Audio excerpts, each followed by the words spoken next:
بسم اللہ الرحمن الرحیم۔ امت اللہ انڈیا سے پوچھتی ہیں مہر کی کم سے کم مقدار کیا ہے؟ کیا مہر کی رقم آج کل 5,000 روپے صحیح ہے؟ نیز کیا والد کا مہر کی رقم طے کرنا کافی ہے یا لڑکی کا طے کرنا ضروری ہے؟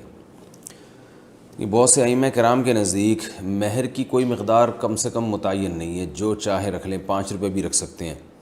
لیکن حنفیہ کے نزدیک مہر کی کم سے کم مقدار متعین ہے، اس سے کم آپ مہر کے طور پہ نہیں رکھ سکتے، اور دلیل اس کی قرآن مجید کی آیت ہے قد علمنا ما فرضنا علیہم فی ازواجہم وما ملکت ایمانہم، کہ اللہ تعالیٰ فرماتے ہیں ہمیں معلوم ہے کہ ہم نے مومنین پر ان کی بیویوں کے بارے میں کیا ان پر لازم قرار دیا ہے۔ آگے ارشاد فرمائے لکی لا یکون علیک حرج، تاکہ اے نبی آپ پر حرج نہ ہو، یعنی اللہ تعالیٰ نے نبی کو تو آسانی دی ہے کہ وامرأۃ مؤمنۃ ان وہبت نفسہا لنبیہ، کہ کوئی بھی عورت بغیر مہر کے آپ صلی اللہ علیہ وسلم سے نکاح کرنا چاہے تو کر سکتی ہے، لیکن یہ عامۃ المومنین کے لیے اس کی اجازت نہیں ہے۔ تو اس سے پتہ چلتا ہے کہ عامۃ المومنین کو مہر کی کچھ نہ کچھ مقدار دینی پڑے گی۔ اب مال کی کچھ مقدار ایسی ہوتی ہے جو نہ ہونے کے برابر ہوتی ہے، جیسے یہ کوئی بھی 1 روپیہ اٹھا کے دے دے، آج کسی کو 2 روپے دے دے، تو یہ جو قرآن مجید کی آیت ہے ما فرضنا علیہم، کہ ہم نے جو کچھ ان پر فرض کیا ہے مہر کے معاملے میں ہمیں معلوم ہے، تو اس سے معلوم ہوتا ہے کچھ نہ کچھ مقدار بہرحال فرض ہے، لیکن قرآن و سنت نے اس کو واضح طور پر بیان نہیں کیا۔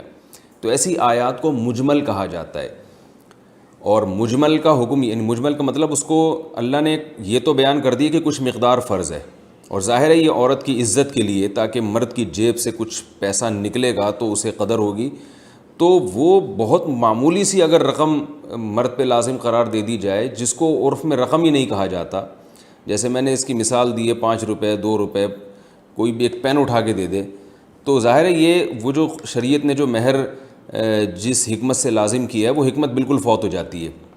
اور نبی صلی اللہ علیہ وسلم کا جو ایک امتیاز ہے کہ آپ صلی اللہ علیہ وسلم کو بلا مہر بھی نکاح کی اجازت ہے، وہ امتیاز بھی ختم ہو جاتا ہے۔ تو اس لیے کچھ نہ کچھ مقدار بہرحال متعین ہے، ہمیں قرآن اور سنت کے ان دلائل سے پتہ چلتا ہے، لیکن وہ کتنی مقدار ہے اس کا صراحتاً ذکر نہیں ہے۔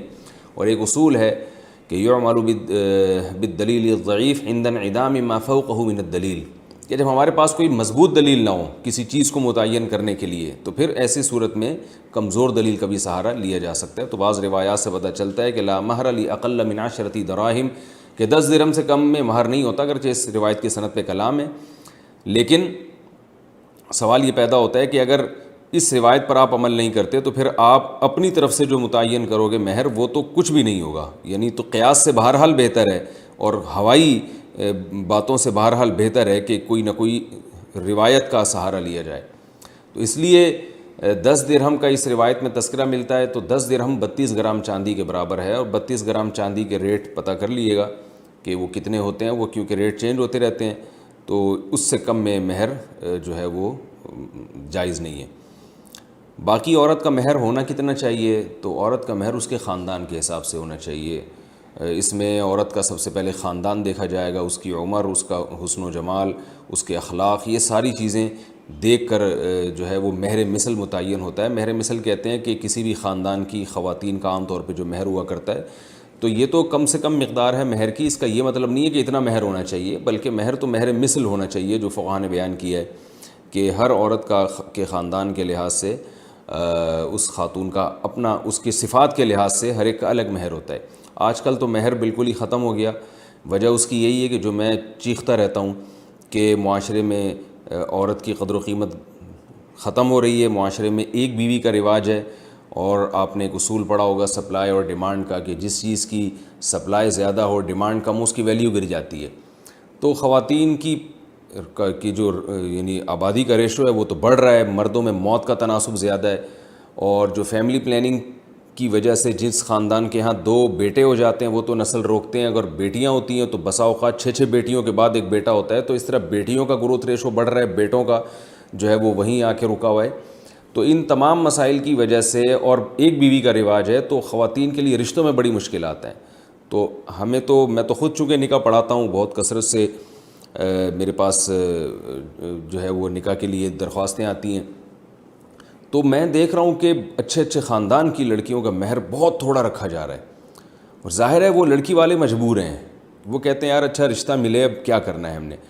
تو جہیز تو لیا جا رہا ہے کئی لاکھ روپے کا, اور مہر جس کی شریعت میں ایک ویلیو ہے اور جو اللہ نے خاص طور پر خواتین کے لیے ایک حق رکھا ہے, وہ اتنا کم ہو گیا ہے کہ یعنی میں لوگوں سے کہتا ہوں یار کم از کم اپنی 1-2 مہینے کی تنخواہ تو لگاؤ نکاح پہ, یعنی بیوی کو مہر دینے کے لیے. وہ ان کی 2 مہینے کی تنخواہ بھی نہیں ہوتی. تو یہ پتہ چلتا ہے کہ معاشرے میں عورت کا کس قدر استحصال ہو رہا ہے. تو ایک چیز کی سپلائی کے مقابلے میں آپ ڈیمانڈ کو بڑھا دیں گے, یعنی مرد کو زیادہ نکاح اگر مرد کریں گے اور ان کے حقوق ادا کریں گے تو خواتین جو ہے وہ کم پڑ جائیں گی, اور بہت سے لوگوں کو نکاح کے لیے عورت کا حصول مشکل ہو جائے گا. تو وہ خود بخود اس کی ویلیو بڑھے گی. آپ عرب ملکوں میں جہاں ایک سے زیادہ نکاحوں کا رواج ہے, آپ وہاں دیکھیں بھاری بھرکم مہر دے کے جو ہے وہ نکاح کیا جاتا ہے. تو وہ بھی غلط ہے کہ بہت زیادہ مہر کا مطالبہ کرنا جس سے نکاح کے رواج میں کمی ہونا شروع ہو جائے, یہ بھی غلط ہے.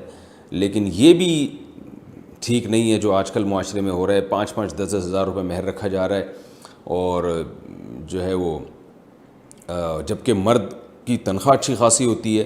تو ایسے ہی جیسے ایک یعنی, اور پھر مہر کا ایک بڑا مقصد یہ بھی ہوتا ہے کہ مرد کے لیے طلاق دینا آسان نہ ہو. اب آپ بتائیں 10,000-15,000 روپے مہر رکھا تو اس کے لیے چھوڑنا تو بہت آسان بات ہے. جب مہر زیادہ ہوتا ہے تو مرد کے لیے چھوڑنا بھی مشکل ہوتا ہے, کیونکہ طلاق کی صورت میں بہرحال مہر وہ تو اس کی ادائیگی یعنی لازم ہو جاتی ہے فوراً. ویسے تو مہر کی ادائیگی پہلے بھی لازم ہے, لیکن طلاق کے بعد تو یعنی فوراً یعنی اس کی ادائیگی ضروری ہو جاتی ہے. تو اس لیے اس جو ہے ہمارے معاشرے میں جو یہ رواج ہے نا, اس کو ختم کرنا چاہیے. باقی انہوں نے پوچھا ہے کہ والد کا مہر کی رقم طے کرنا کافی ہے یا لڑکی کا طے کرنا ضروری ہے. تو مہر کیونکہ عورت کا حق ہے تو اصل میں تو عورت ہی کی رضا دیکھی جائے گی, لیکن عام طور پر لڑکی کے جو والد ہیں وہ طے کر لیتے ہیں, اور بیٹیاں اس پہ خوش ہوتی ہیں کیونکہ والد پر اعتماد ہوتا ہے کہ انہوں نے ہمارے مفاد میں ہی سوچا ہوگا. تو اس لیے باپ بھی طے کر لے اور لڑکی اس پہ راضی ہو تو بھی ٹھیک ہے. ڈرائی کلین سے کپڑے پاک, یہ ہو گیا تھا. گوشت پکاتے وقت ہڈی سے خون نکلنا, یہ مسز وقاص لاہور سے پوچھتی ہیں. جب ہم گوشت پکا رہے ہوتے ہیں تو کبھی ہڈیوں سے خون نکلنے لگتا ہے اور وہ خون ہانڈی کے اندر ہی چلا جاتا ہے, کیا اس سے کھانے کے حلال حرام ہونے میں کوئی فرق پڑتا ہے یا نہیں؟ دیکھیے قرآن مجید نے جو خون کو نجس قرار دیا تو دم مسفوح کو, او دم مسفوحا او فسقا اہل لغیر اللہ بھی, کہ وہ خون جو بہتا ہوا ہو. تو جب جانور کو ذبح کیا جاتا ہے اس وقت جو خون نکل رہا ہوتا ہے, بہہ رہا ہوتا ہے, وہ خون حرام ہے, ناجائز ہے, ناپاک ہے. گوشت یا ہڈی کے ساتھ جو خون لگا رہ جاتا ہے وہ پاک ہے. تو لہذا جب جانور حلال ہو گیا, آپ گوشت گھر میں لے کر آئے, ہڈیاں لے کر آئے, گوشت جو بھی آپ خرید کے لائے, تو اس میں اگر بلڈ نکل رہا ہے تو وہ جائز ہے, اس میں کوئی گناہ نہیں ہے. مہوش مسعود راولپنڈی سے پوچھتی ہیں ناخن کتنے بڑھا سکتے ہیں؟ مجھے ایک عالمہ نے کہا ہے کہ آپ جتنے لمبے چاہے ناخن بڑھا سکتی ہیں اور اس پر پالش بھی لگا سکتی ہیں, مگر شرط یہ ہے کہ آپ وضو اور غسل میں ناخنوں کے اندر پانی پہنچا سکیں. کیا یہ بات صحیح ہے؟ بالکل بھی صحیح نہیں ہے. جیسے کہتے ہیں نا کہ نیم حکیم خطرہ جان تو نیم عالمہ خطرہ ایمان والی بات ہے. یہ رسول اللہ صلی اللہ علیہ وسلم نے صحیح حدیث میں ناخنوں کو اور جو غیر ضروری بال ہیں ان کو کاٹنے کا حکم دیا ہے, اور یہ تغییر خلق اللہ بھی ہے. قرآن مجید میں اللہ تعالیٰ کا حکم ہے, اللہ تعالیٰ کا ارشاد ہے کہ شیطان نے قسم اٹھائی تھی اللہ کے سامنے کہ اے اللہ کہ میں ان کو تیری تخلیق سے دور کر دوں گا, فَلَا يُغَيِّرُنَّ خَلْقَ اللَّهِ, یہ تیری بنائی ہوئی تخلیق کو تبدیل کریں گے. تو انسان کی جو اللہ نے نیچر بنائی ہے وہ ناخنوں کو کاٹنا اور غیر ضروری بالوں کو چھوٹا کرنا. رسول اللہ صلی اللہ علیہ وسلم نے ارشاد فرمایا 10 چیزیں پیغمبروں کی فطرت ہیں, پیغمبروں کی سنت ہیں, اور ایک حدیث میں یہ بھی آتا ہے کہ یہ خصال فطرت میں سے ہیں, یعنی نیچر میں سے ہیں. تو یہ انسان کی نیچر اللہ نے بنائی ہے. ان 10 چیزوں میں آپ صلی اللہ علیہ وسلم نے داڑھی بڑھانے کو, مونچھیں گھٹانے کو, اور بغلوں کے بال نوچنے کو, اور زیر ناف بال صاف کرنے کو, اور اسی طرح آپ صلی اللہ علیہ وسلم نے ناخنوں کے کاٹنے کو بھی فطرت قرار دیا. تو یہ انسان کی نیچر ہے کہ وہ ناخن نہیں بڑھاتا, اور ورنہ یہ درندگی ہے. تو آپ پر فرض ہے, لازم ہے کہ آپ ناخنوں کو چھوٹا رکھیں. یہ جو آج کل خواتین میں ناخن بڑھانے کا فیشن چل پڑا, یہ بالکل حرام ہے, ناجائز ہے. ہاں اگر آپ کے ناخن بڑے ہیں تو ایک الگ گناہ ہے، اور اگر اس میں نیل پالش لگائی جا رہی ہے جس سے پانی ناخنوں میں نہیں جا رہا تو وہ الگ گناہ ہے۔ تو نیل پالش کے علاوہ کوئی اور کلر استعمال کیا جا سکتا ہے۔ اور غسل میں بھی بعض دفعہ فرق پڑ جاتا ہے، ناخن بڑے ہوتے ہیں اس میں میل جم جاتا ہے تو پھر غسل نہیں ہوگا۔ تو لیکن اگر کوئی ان تمام چیزوں کا خیال کرے، کوئی خاتون ناخن بڑے ہوئے ہوں پھر بھی وہ صفائی کا اہتمام کریں کہ تاکہ غسل بھی ہو سکے اور ان کے اندر میل بھی نہ جمع ہونے دیں، اور ایسی پالش بھی استعمال نہ کریں جو پانی سے رکاوٹ بنتی ہے، اس کے باوجود بھی ناخن بڑھانا ناجائز ہے، حرام ہے، تو ناخن چھوٹے ہی رکھنے پڑیں گے۔ اور یہ بھی خواتین کو سمجھ لینا چاہیے کہ اس میں کوئی حسن و جمال نہیں ہے۔ ہر الٹی چیز جو یورپ ہمارے سامنے پیش کر دے اور ہم اسے لینا شروع کر دیں، یہ کوئی عقل مندی کا کام نہیں ہوتا۔ اللہ تعالیٰ نے ناخنوں کے کاٹنے میں ہی خوبصورتی رکھی ہے، اور میں حیران ہوتا ہوں بڑے بڑے ناخنیں کھا کیسے رہے ہیں آپ، کیسے یعنی لیپ ٹاپ پہ بٹنوں کا استعمال کیسے ہوتا ہے۔ میں ایک دفعہ جہاز میں تھا، میرے ساتھ کوئی خاتون تھی، اتنے بڑے بڑے چھرے جیسے ناخن، تو وہ میں دیکھ رہا تھا کہ ان کو لیپ ٹاپ کے استعمال کرنے میں اچھی خاصی ٹینشن ہو رہی تھی۔ تو یہ بھی اپنے آپ کو ایک عذاب میں ڈالا ہوا ہے کہ نہ آپ لیپ ٹاپ پہ کی پیڈ کے بٹن دبا سکتے ہیں، نہ آپ کھانا جب آپ کھائیں گے تو آپ کے ناخن اس میں جو چھروں کی طرح جو ناخن ہیں وہ ڈوب رہے ہیں، اور چلتے پھرتے وہ ناخن لگ جاتے ہیں۔ تو یہ کیوں اپنے آپ کو اتنی مصیبت میں ڈالا ہوا ہے؟ ایسا کیا فیشن ہے یہ؟ تو ناجائز ہے، حرام ہے۔ اور کچھ گناہ ایسے ہوتے ہیں جو چپکے ہوئے ہوتے ہیں انسان کے ساتھ۔ بعض دفعہ انسان کوئی گناہ کرتا ہے، توبہ کر لیتا ہے، وہ گناہ ختم ہو جاتا ہے، یعنی سچی توبہ کرتا ہے، لیکن یہ گناہ ایسا ہے، داڑھی کاٹنے کا گناہ یا ناخن بڑھانے کا گناہ، یہ گناہ تو 24 گھنٹے آپ کے ساتھ چپکا ہوا ہے، تو اس سے اجتناب بہرحال ضروری ہے۔ لائف انشورنس اور ہیلتھ انشورنس کا حکم۔ مصطفیٰ شاہد کراچی سے پوچھتے ہیں، میں سیکیورٹی کمپنی میں مینیجر کے طور پر کام کرتا ہوں، میرا کام سیکیورٹی گارڈ کو مینیج کرنا ہے، ہمیں انہیں لائف انشورنس اور ہیلتھ انشورنس دینی ہوتی ہے، کمپنی والے کہتے ہیں کہ آپ بھی اپنا ڈیٹا دیں تاکہ آپ کی بھی یہ دونوں انشورنس کر سکیں، اس بارے میں رہنمائی فرمائیں۔ بھائی اسلام میں لائف انشورنس اور ہیلتھ انشورنس دونوں ناجائز، دونوں حرام ہیں، اور یہ اصل میں غرر ہے۔ رسول اللہ صلی اللہ علیہ وسلم نے کوئی بھی ایسا معاملہ جس میں غرر ہو اس کی اجازت نہیں دی۔ بعض دفعہ اس میں قمار یعنی جوا بھی ہوتا ہے، بعض دفعہ اس میں سود بھی ہوتا ہے۔ یہ رقم داؤ پہ لگائی جاتی ہے کہ اگر فلاں کا انتقال ہو گیا تو آپ کو رقم مل جائے گی، نہیں ہوا تو رقم بعض دفعہ ڈوب جائے گی، اور بعض دفعہ رقم اصل مل جاتی ہے، وہ ڈوبنے کا چانس نہیں ہوتا، لیکن اضافی رقم مشروط ہوتی ہے کسی کی موت کے ساتھ یا کسی کے حادثے کے ساتھ۔ تو کبھی بھی کسی کے حادثے یا موت کے ساتھ جب آپ کا پروفٹ مشروط ہوگا تو یہ غرر کی ایک صورت ہے۔ غرر کا مطلب غیر یقینی۔ تو کاروباری معاملات میں اور جو بھی بزنس ہو اس میں شریعت نے حکم دیا ہے کہ حوادث اور حادثات کے ساتھ آپ کا پروفٹ مشروط نہیں ہونا چاہیے، اس وجہ سے یہ ناجائز اور حرام ہے۔ اس کے جتنے بھی دلائل دیے جائیں کہ اس میں لوگوں کو فائدہ ہوتا ہے، تو رسول اللہ صلی اللہ علیہ وسلم کے دور میں جو قمار تھا اس میں تو غریبوں کو بہت زیادہ فائدہ ہوا کرتا تھا۔ عرب یہ کرتے تھے کہ جوا جو جیتتا تھا اور اس کے نام جب رقم نکلتی تھی تو وہ ساری رقم غریبوں میں بانٹ دیا کرتا تھا، اور جوا کھیلا اس لیے جاتا تھا اس دور میں کہ غریب کو خرچ کرنے کے لیے پیسے کسی کے پاس نہیں ہیں، تو وہ جوئے میں پیسے جیت کے غریبوں کو کھلا کے فخر کرتا تھا کہ دیکھو میں نے غریبوں کو کھلایا ہے۔ تو اس کے تو بڑے فائدے تھے، لیکن اسلام نے اس کو حرام قرار دیا کہ غریب کو اگر آپ نے کھلانا ہے تو آپ تمیز سے بزنس کریں جیسے ساری دنیا کرتی ہے بزنس، اور اس طرح کے حوادث کے ساتھ اپنے پروفٹ کو مشروط نہ کریں کہ یہ چیز نکل آئی یا یہ تیر نکل آیا میرے نام سے تو یہ پیسے میں جیت گیا۔ یا انشورنس میں بھی یہی ہوتا ہے کہ حادثہ ہو گیا تو آپ کو پیسے ملیں گے، حادثہ نہیں ہوا تو پیسے نہیں ملیں گے۔ آپ یہ کہہ سکتے ہیں کہ اس میں تو تعاون ہے، جس کے ساتھ حادثہ ہو رہا ہے اس کے ساتھ تعاون ہے، تو تعاون کے لیے اس طرح سے بزنس یہ جائز نہیں ہے۔ تعاون کا طریقہ یہ ہونا چاہیے کہ بہت سے لوگ ایک کمیونٹی بنائیں اور اس کمیونٹی میں پیسے جمع کروائیں، جس کو ضرورت پڑتی ہے اس کے ساتھ ان پیسوں سے تعاون کیا جائے، جیسے بہت ساری کمیونٹی نے بنائے ہوئے ہیں۔ یہ تو ایک انشورنس تو ایک باقاعدہ بزنس ہے۔ میں ابھی اس کے دلائل کی تفصیل میں زیادہ نہیں جاؤں گا، یہ تو بہت لمبا کلپ ہو جائے گا، اس پر علماء نے بہت کچھ لکھا ہے۔ یہ صرف میرا بتانے کا مقصد یہ ہے کہ انشورنس اور کے جواز پہ جو دلائل دیے جاتے ہیں تو علماء ان دلائل سے غافل نہیں ہیں، علماء کو پتہ ہے وہ کیا دلائل دیے جاتے ہیں، لیکن وہ سب غلط دلائل ہیں۔ تو اسلام نے جو باہمی تعاون کا طریقہ بیان کیا ہے، یا آپ خود سے بھی کوئی طریقہ ایجاد کر سکتے ہیں، اس طریقے میں یہ ضروری ہے کہ وہ قمار سے، سود سے اور غرر سے پاک ہو۔ تو ان 3 چیزوں سے پاک ہونا اس کا ضروری ہے، پھر آپ باہمی تعاون کی کوئی صورت نکالیں۔ تو اور یہ آپ دیکھ لیں انشورنس کے اخلاقی نقصانات بھی کیا ہیں، کہ یہ کمپنیوں کا ایک باقاعدہ بزنس ہے۔ اس کے اخلاقی نقصانات یہ ہیں کہ لائف انشورنس میں خاص طور پر کمپنیاں، یعنی اس میں تعاون کا تو کوئی صورت بنتی نہیں ہے۔ جس آدمی کی صحت اچھی ہوگی کمپنی اس کو عام طور پر لائف انشورنس دیتی ہے، بیمہ پالیسی اسی کو دی جاتی ہے، اور جو بیچارہ محتاج ہوتا ہے، یعنی اس بات کے لائق ہوتا ہے کہ اس کے ساتھ تعاون کیا جائے، وہ اس کے مرنے کا چانس ہے، ان کے ساتھ یہ بیمہ پالیسی والا معاملہ نہیں ہوتا۔ تو یہ اس میں تعاون بھی نہیں ہے، یہ سب جانتے ہیں کہ ایک بزنس ہے۔ اور تو بزنس کے بارے میں شریعت کا اصول یہ ہے کہ وہ بزنس کے اصولوں پر ہونا چاہیے، مشارکت ہو، مضاربت ہو، یا جو بھی بزنس کے اور دیگر طریقے علماء بیان کرتے ہیں ان طریقوں میں سے کسی ایک طریقہ پر فٹ بیٹھ رہا ہو۔ سیونگ اکاؤنٹ، اور یہ بعد میں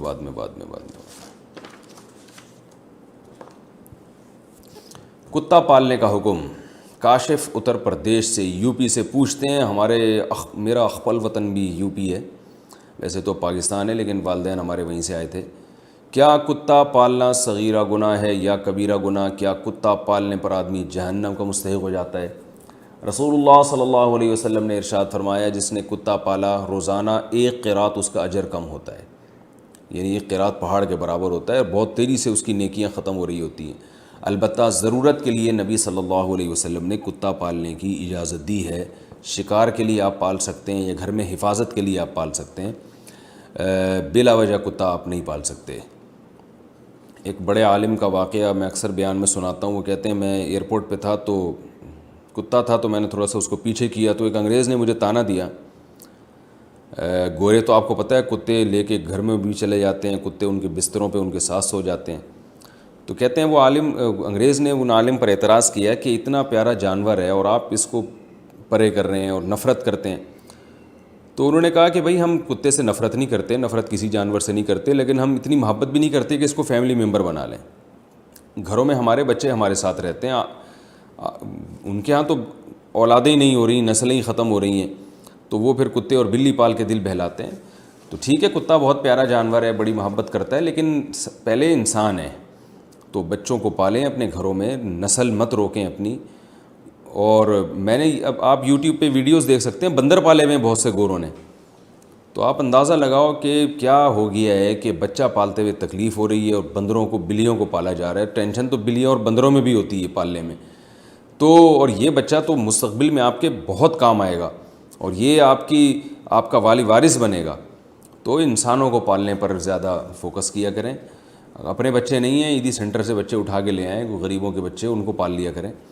جو وہ غریب جو نالائق ہوتے ہیں اپنے بچوں کو پھینک کے چلے جاتے ہیں، تو ان غریبوں کی بات کر رہا ہوں، ورنہ بہت سارے غربا بھی اپنے بچوں کو پالتے ہیں۔ ہمیشہ سے امیر لوگ بھی پالتے رہے ہیں، غریب بھی پالتے رہے ہیں، یہ تو اب ایک ٹینشن لوگوں نے کھڑی کر دی ہے۔ تو بہرحال اولادوں کو پالیں آپ۔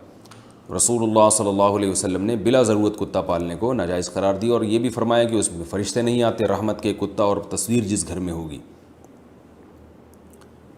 کیا گھر میں نیٹ لگوانے سے گناہ ہوگا؟ نفیس احمد ہری پور سے پوچھتے ہیں، ایک آدمی گھر میں نیٹ لگواتا ہے اور گھر کے دوسرے لوگ بھی وائی فائی کے ذریعے نیٹ استعمال کرتے ہیں، اگر وہ نیٹ کا غلط استعمال کریں تو کیا اس کا گناہ نیٹ لگوانے والے کو دیا جائے گا؟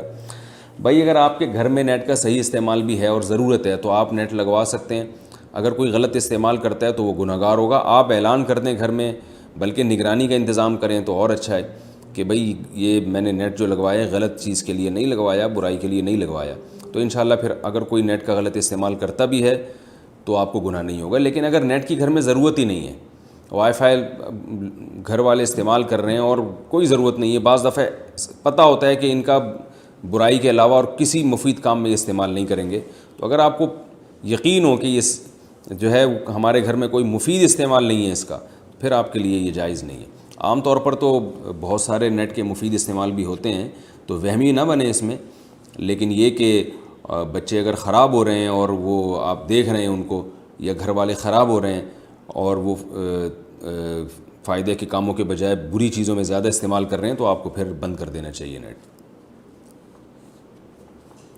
سنت یا نفل توڑنے پر قضا کا حکم۔ جاسم نور جلالی پشاور سے پوچھتے ہیں، ایک تو پشاور سے بھی ہیں اوپر سے جلالی بھی ہیں، ماشاءاللہ بھائی تو ڈبل جلال ہے۔ کہتے ہیں کہ اگر کوئی سنت یا نفل کی نیت کرے اور جماعت کھڑی ہو جائے اور وہ پہلی رکعت میں ہی سلام پھیر کر نماز میں شریک ہو جائے تو کیا اس پر سنت یا نفل کی قضا ہوگی یا نہیں ہوگی؟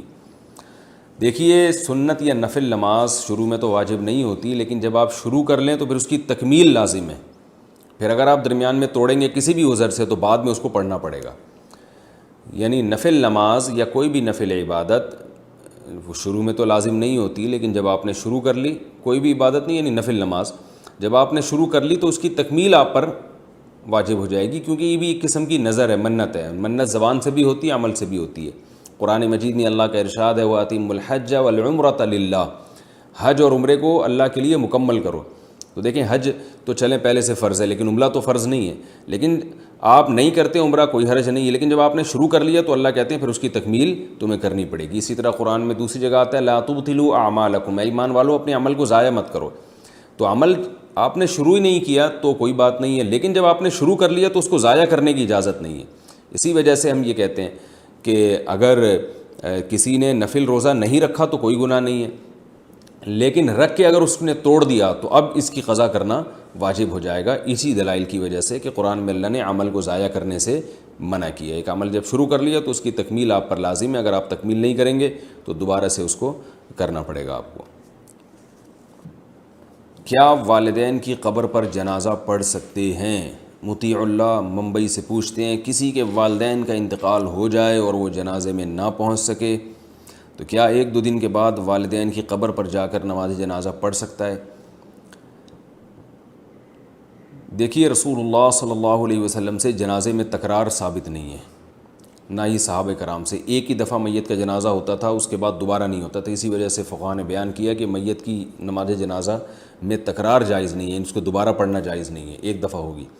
البتہ ایک صورت کو مستثنیٰ کیا ہے کہ میت کا جو ولی ہے، جو بھی اس کا سب سے قریبی ہے، تو اس کی اجازت کے بغیر اگر کس نے اس کی پرمیشن کے بغیر نماز جنازہ پڑھا دی تو پھر وہ دوبارہ پڑھا سکتا ہے۔ لیکن یہ جو صورتحال آج کل ہوتی ہے کہ باہر ہیں اور دو دن کے بعد جنازے میں پہنچ رہے ہوتے ہیں، تو ظاہر ہے جنازے میں اتنی تاخیر تو جائز ہی نہیں ہے، تو ولی کو روکنے کی یہاں اجازت ہی نہیں ہے کہ وہ 2 دن تک اپنے لیے جنازہ رکوا دے۔ تو ایسی صورت میں اگر کوئی بعد میں پہنچا ہے تو وہ قبر پہ جنازہ نہیں پڑھ سکتا۔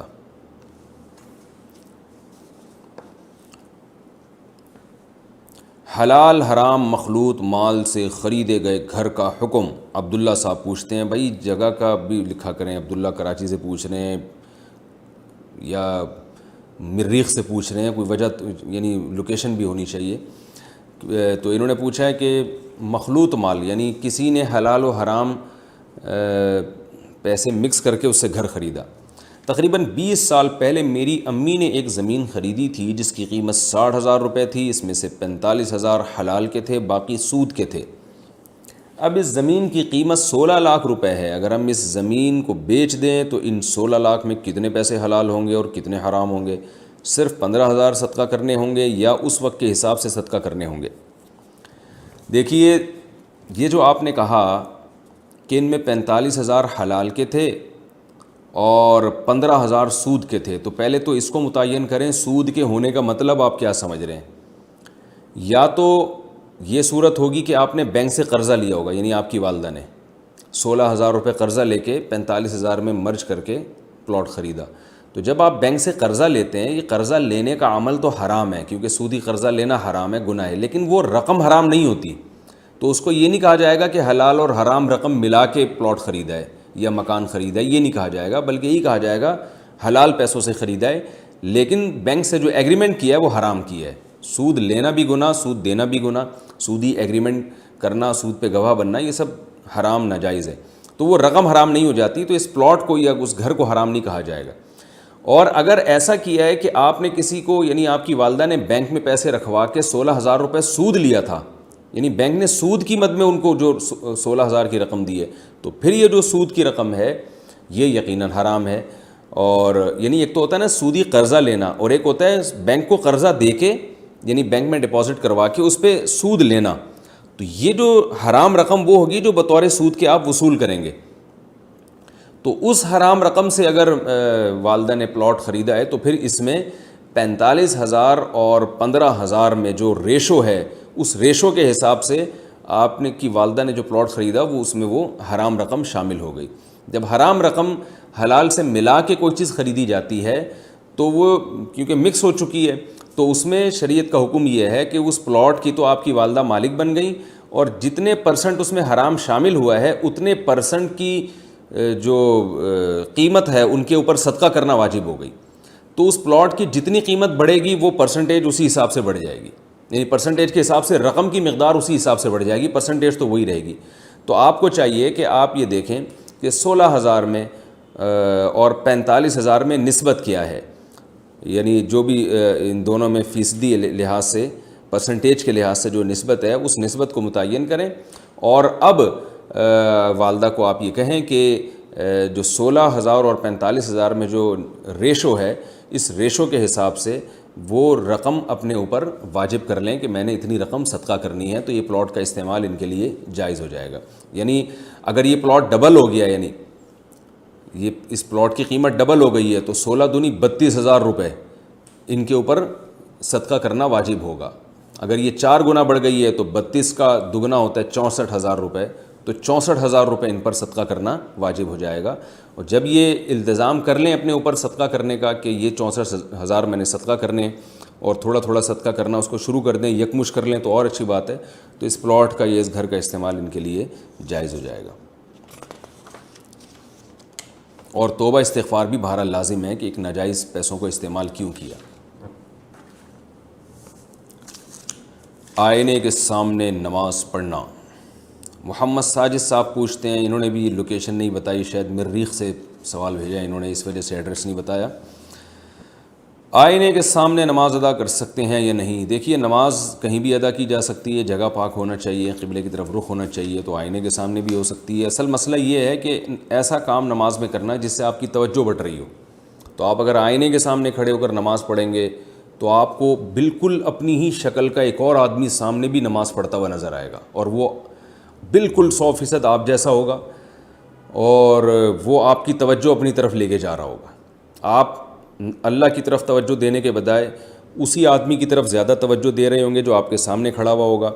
تو جن کو نماز میں آج کل نماز میں ویسے ہی خشوع و خضوع کم ہے, تو آپ اپنے ہی جیسے اسی وہی نام اس کا, وہی لوکیشن اس کی, تو آپ اس کو دیکھ دیکھ کے حیران بھی ہو رہے ہوں گے کہ یار جو میں کر رہا ہوں وہ یہ بھی وہی کر رہا ہے. تو توجہ بہرحال بٹنے کا اندیشہ ہے. تو اس لیے بہتر یہی ہے کہ آئینے کے سامنے نہ کھڑے ہوں. بہت ساری جگہیں کھڑے ہونے کے لیے ہیں, لیکن اگر کسی کی توجہ نہیں بٹتی اور وہ آئینے کے سامنے کھڑے ہو کر بھی اللہ کی طرف متوجہ رہتا ہے اور وہ یہ سوچ کے صبر کرتا ہے کہ یار یہ بھی میں ہی ہوں, یہ کوئی الگ آدمی نہیں ہے اور میں نے اپنے آپ کو پہلے کئی دفعہ دیکھا ہوا ہے, تو مجھے بھی نماز کی طرف توجہ کرنی چاہیے. تو اتنا اگر کانفیڈنس ہے اور توجہ اللہ کی طرف رہتی ہے تو پھر آپ آئینے کے سامنے کھڑے ہو کر نماز پڑھ سکتے ہیں. تو حاصل یہ ہے کہ کوئی ایسی جگہ نماز پڑھنا جہاں آپ کی توجہ بٹ رہی ہو. جیسے ٹیلی ویژن چل رہا ہے کوئی, اس میں آپ کی توجہ ٹی وی کی طرف جائے گی تو وہاں بھی نماز پڑھنا ناپسندیدہ ہے. تو ہر وہ کام, ہر وہ عمل جو آپ کی نماز میں توجہ ہٹانے کا ذریعہ بنے اس سے اجتناب کرنا چاہیے. کیا بیمار کا جھوٹا کھا سکتے ہیں؟ ارباز خان انڈیا سے. بھائی بیمار کا جھوٹا کھا سکتے ہیں, شرعی طور پر اس میں کوئی گناہ نہیں ہے. البتہ کھانا چاہیے یا نہیں کھانا چاہیے تو اس میں لوگوں کے حالات مختلف ہیں. بعض بیماریاں ایسی ہیں جو متعدی ہوتی ہیں. رسول اللہ صلی اللہ علیہ وسلم نے فرمایا لا عدوى ولا طیرہ, بیماریوں میں تعدی نہیں ہے, یعنی بیماریاں لگتی نہیں ہیں. اور دوسری حدیث میں آتا ہے فر من المجذوم فرارک من الاسد, جذام کی جس کو بیماری ہو اس سے ایسے بھاگو جیسے شیر کو دیکھ کے بھاگتے ہو.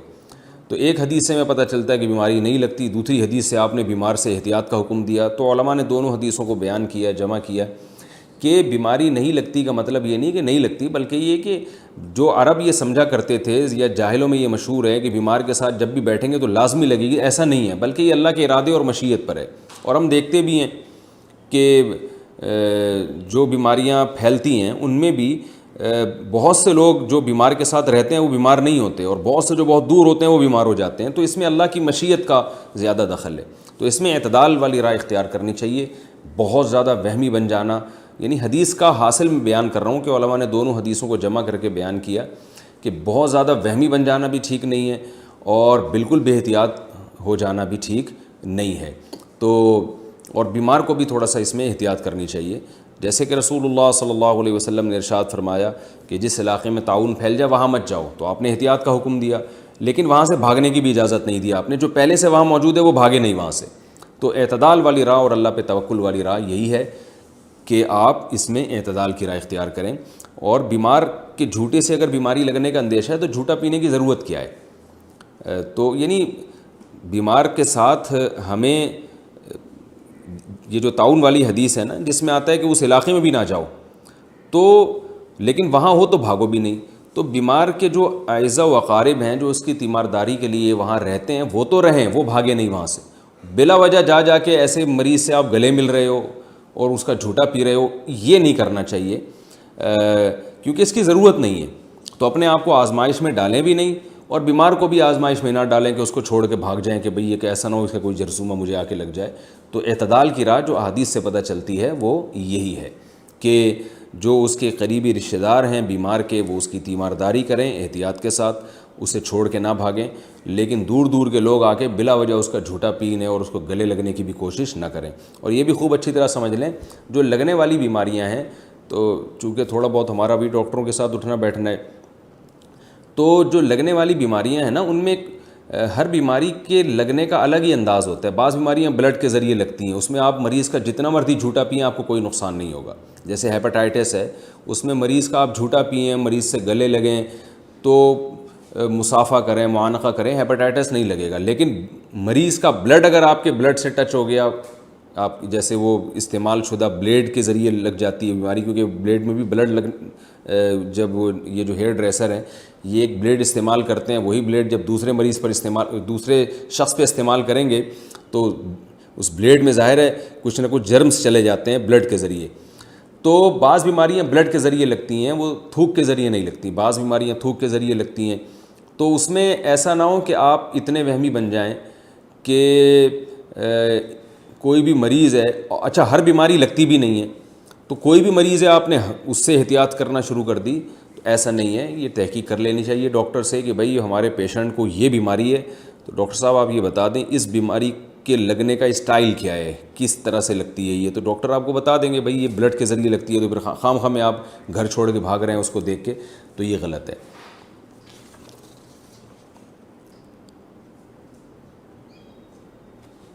عالم بننے کے لیے کتنا علم ضروری ہے؟ گلفام علی لغاری کراچی سے پوچھتے ہیں، عالم کی جو فضیلتیں بیان کی جاتی ہیں اس کے لیے کتنا علم حاصل کرنا ضروری ہے؟ یعنی ایک آدمی کے پاس کتنا علم ہو تو وہ ان فضیلتوں کا مستحق ہوگا؟ دیکھیں اس بارے میں کوئی لگا بندہ قانون تو حدیث میں بیان نہیں کیا، لیکن ظاہر ہے رسول اللہ صلی اللہ علیہ وسلم نے علماء کو عام لوگوں سے الگ کیا ہے، تو اتنا علم جس سے انسان عامی لوگوں سے ممتاز ہو جائے، تو میں سمجھتا ہوں کہ اتنا علم جب کوئی حاصل کرے گا تو وہ ان فضیلتوں کا مستحق ہو جائے گا جو حدیث میں علماء کے بارے میں وارد ہوئی ہیں۔ یعنی اتنا علم ہو کہ عام آدمی سے وہ ممتاز ہو جائے، اور عام آدمی سے ممتاز ہونے کے لیے کتنا علم چاہیے؟ اتنا علم چاہیے کہ وہ ضروری مسائل میں لوگوں کو گائیڈ کر سکے، روز مرہ کے مسائل میں، ضروری مسائل میں لوگوں کی رہنمائی کا قرآن و سنت کی روشنی میں ذریعہ بن سکے۔ تو اتنا علم اگر کوئی شخص حاصل کر لیتا ہے تو ہم سمجھتے ہیں کہ انشاءاللہ وہ علماء کی فہرست میں داخل ہو جائے گا۔ لیکن یہ خوب اچھی طرح سمجھ لیں، قرآن مجید میں صرف ظاہری علم کی فضیلت نہیں ہے، انما یخشی اللہ من عبادہ العلماء، قرآن کہتے ہیں اللہ سے حقیقی معنی میں علماء ڈرتے ہیں۔ تو اس لیے ہم نے علماء ہی سے سنا ہے کہ جو عالم باعمل نہ ہو وہ علم کے باوجود بھی علماء کی فہرست میں داخل نہیں ہوتا، تو باعمل ہونا بھی ضروری ہے۔ نائی کا پیشہ اختیار کرنے کا حکم، محمد حسنین بہاولپور سے پوچھتے ہیں، میں نے نائی کا کام یعنی ہیئر ڈریسنگ کا کام سیکھا ہوا ہے، کیا میں یہ کام کر سکتا ہوں؟ اس میں کوئی گناہ تو نہیں ہے؟ بھائی کسی کے بال کاٹنا تو بالکل بھی گناہ نہیں ہے بلکہ ثواب ہے، لیکن یہ کہ اس میں ناجائز کام نہ کریں، آپ داڑھی نہ کاٹیں کسی کی، اس طرح بالوں کے جو عجیب عجیب قسم کے فیشن آ رہے ہیں کہیں سے سر منڈا ہوا ہے، کہیں سے بال ہیں، کہیں سے بہت چھوٹے بال کر دیے، کہیں سے بہت لمبے بال کر دیے، تو یہ چیزیں حدیث میں اس کی ممانعت آئی ہے۔ آپ صلی اللہ علیہ وسلم نے کہیں سے بال مونڈنا اور کہیں سے پورے باقی رکھنا اس کو حرام اور ناجائز قرار دیا ہے۔ اسی پر علماء نے قیاس کیا ہے کہ اگر بلیڈ سے صاف نہ بھی کیا جائے لیکن بہت چھوٹے بال کہیں سے بہت چھوٹے اور کہیں سے بہت بڑے، تو یہ بھی اسی کے مشابہ ہے، یہ بھی ناجائز ہے۔ تو اگر آپ ان چیزوں کا خیال کریں کہ ایسے فیشنیبل بال جس میں کہیں یعنی ایک سر کے بالوں میں ایک جیسے لڑکے کرتے ہیں بہت زیادہ پف نکال لی اور ادھر سے پوری ٹنڈ کرا دی، اس قسم کی اگر آپ عجیب عجیب چیزیں لوگوں کے سروں پہ نہیں بنائیں گے اور نارمل طریقے سے بال چھوٹے کریں گے تو جائز ہے یہ کام۔ اور اگر ان چیزوں کا خیال آپ نہیں کرتے تو پھر آپ کوئی اور کام کریں، انشاءاللہ اس میں آپ کو ثواب ملے گا، یہ کام پھر آپ نہ کریں۔ کیا نیاز کا کھانا جائز ہے؟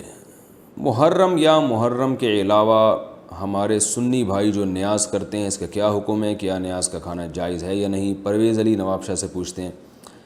بھائی یہ جو نیاز وغیرہ کے کھانے ہیں یہ تو رسول اللہ صلی اللہ علیہ وسلم اور صحابہ کرام سے ثابت نہیں ہے۔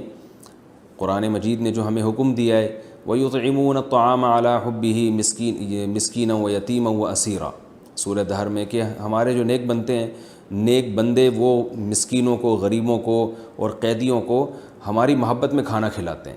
تو اس میں اللہ نے کوئی دن متعین نہیں کیا کہ 11 تاریخ کو ہو، فلانی تاریخ کو، پورے سال آپ جب چاہیں کسی بھی غریب کو کھانا کھلائیں، لوگوں کا خیال کریں، اللہ اس سے راضی ہوگا۔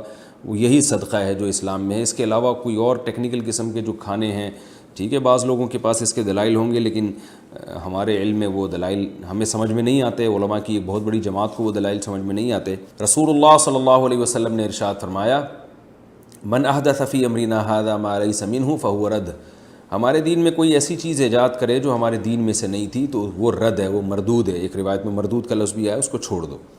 تو جس طرح صحابہ کرام غرباء اور مساکین کا خیال کیا کرتے تھے اسی طرح آپ بھی کر لیا کریں، الگ سے کوئی اسپیسیفک نام دے کر اور تاریخیں متعین کر کے اس طرح کے کھانوں کا انتظام نہ کریں، اور کوئی اگر کرتا ہے تو آپ اس میں شرکت نہ کریں، وہ کھانا نہ کھائیں۔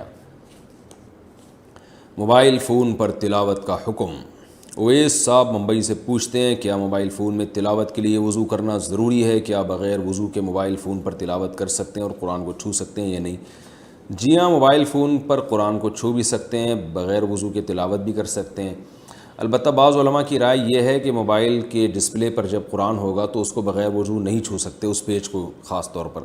تو اگر کوئی احتیاط کر لے تو زیادہ بہتر ہے لیکن ہماری رائے کے مطابق، ہماری تحقیق کے مطابق، اگر ڈسپلے پہ قرآن کا صفحہ کھلا ہوا ہے تو آپ اس پہ بغیر وضو ہاتھ لگا سکتے ہیں، احتیاط بہرحال بہتر ہے۔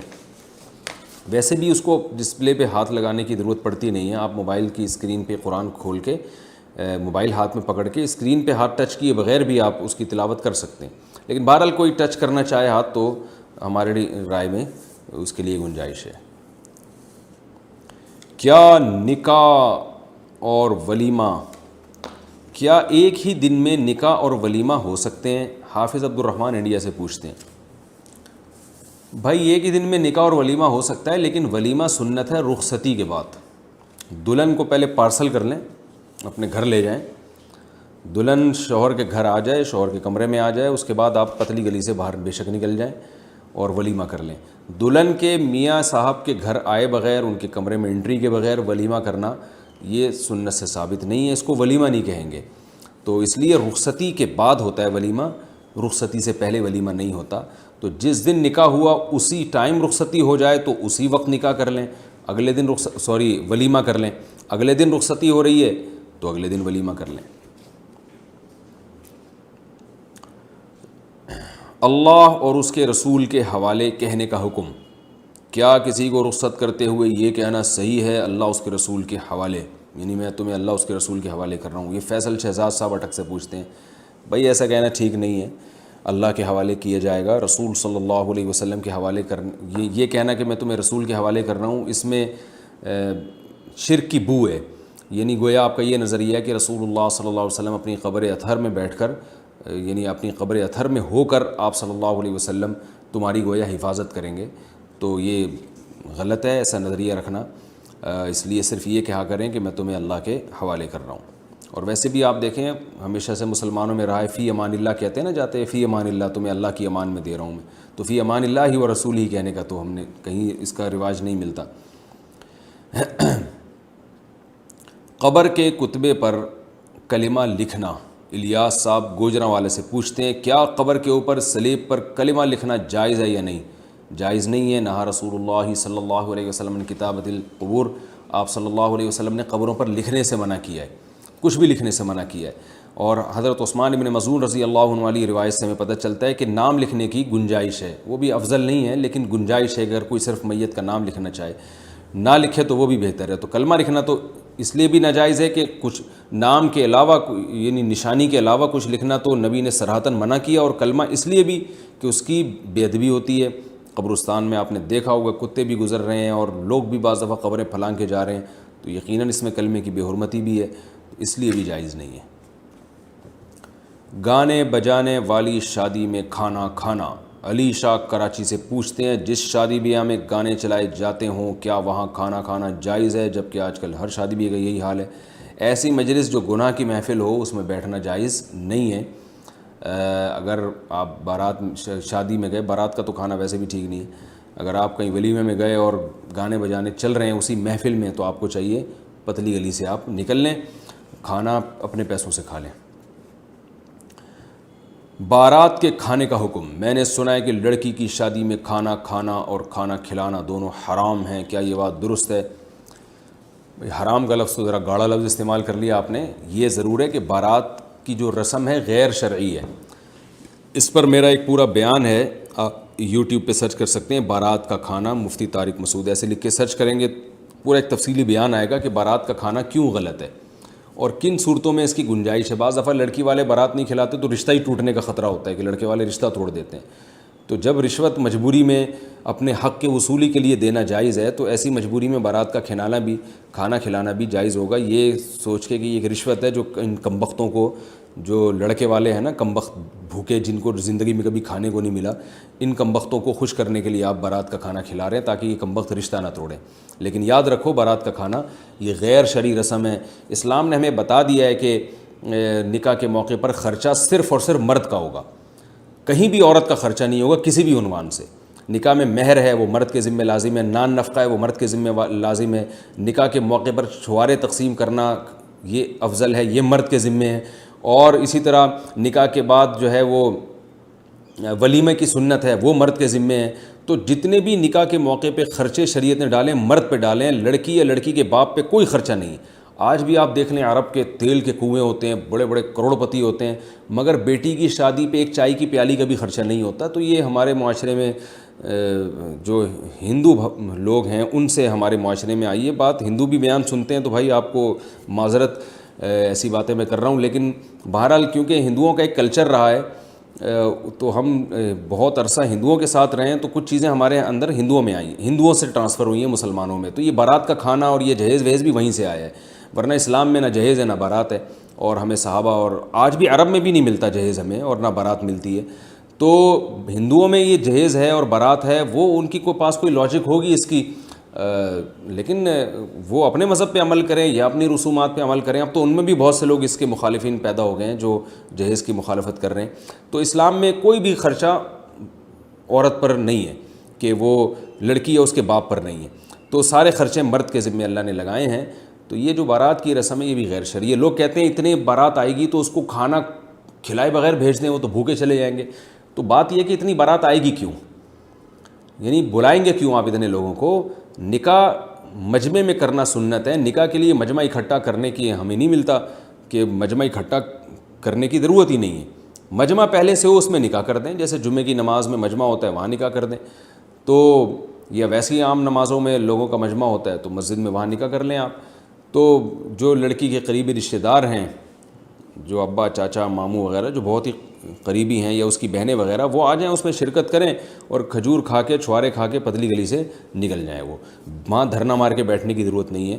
اور پھر جب دلہن کو رخصت کرنے کے لیے جو بھی لڑکے کی اماں بہنیں وغیرہ آئیں اس وقت تو بڑی محبت دکھا رہی ہوتی ہیں کہ ہائے ہماری جو ہے نا بھابھی اور ہماری بہو ماشاءاللہ کتنی چاند سی۔ بعد میں پھر انہوں نے جو ستانا ہوتا ہے وہ تو جو جنہوں نے ستانے والی ہیں وہ سن رہی ہیں، معذرت کے ساتھ میں آپ کے علاوہ کی بات کر رہا ہوں۔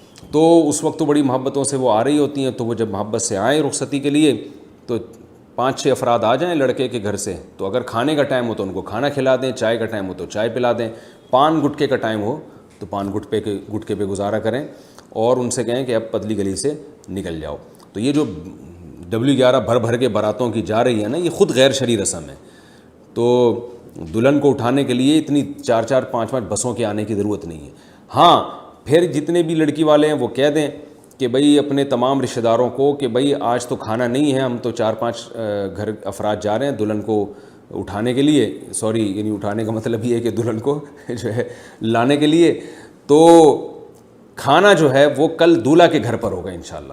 یعنی لڑکی والے پوچھتے ہیں نا کہ کھانا کہاں گیا، وہ بارات کہاں ہے، تو آپ کہیں کہ وہ سب کل پہنچ جائیں وہاں ڈائریکٹ دولہا کے گھر، کیونکہ اس کو اللہ نے ایک نعمت دی ہے، دلہن یہاں سے وہاں جا رہی ہے، ان کے گھر میں ایک فرد کا اضافہ ہو رہا ہے، تو اسلام میں تو گھر میں فرد کا اضافہ ہو اس کو پسندیدہ سمجھا گیا ہے۔ تو اس خوشی میں کل ہمارا جو داماد ہے یا جو دولہا بھائی ہیں وہ انشاءاللہ سب کو کھانا کھلائیں گے۔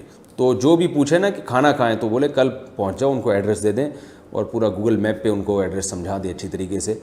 تو یہ شریعت کے مزاج کے مطابق ہے۔ یہ جو باراتوں کے کھانے ہم نے لیے ہیں غیر مسلموں سے، اور اس کی وجہ سے لڑکی والوں کو بے پناہ نقصان ہو رہا ہے، تو خدا را اس رسم کو ختم کرنے کی کوشش کریں۔ میرے سامنے ایسے کئی واقعات ہیں، بوڑھا باپ آیا کہ میری 6 بیٹیاں ہیں اور جہیز تو کہہ رہے میں نے کر لیا، ایک بیٹی پہ میں اگر بارات کھلاتا ہوں، اچھا میں نے خود یعنی میں اس بزرگ کو جانتا تھا، تو انہوں نے کہا کہ میں نے گھر پہ فور سیل کا نوٹس لگا دیا ہے، یعنی گھر بیچنے پر آ گیا ہے وہ۔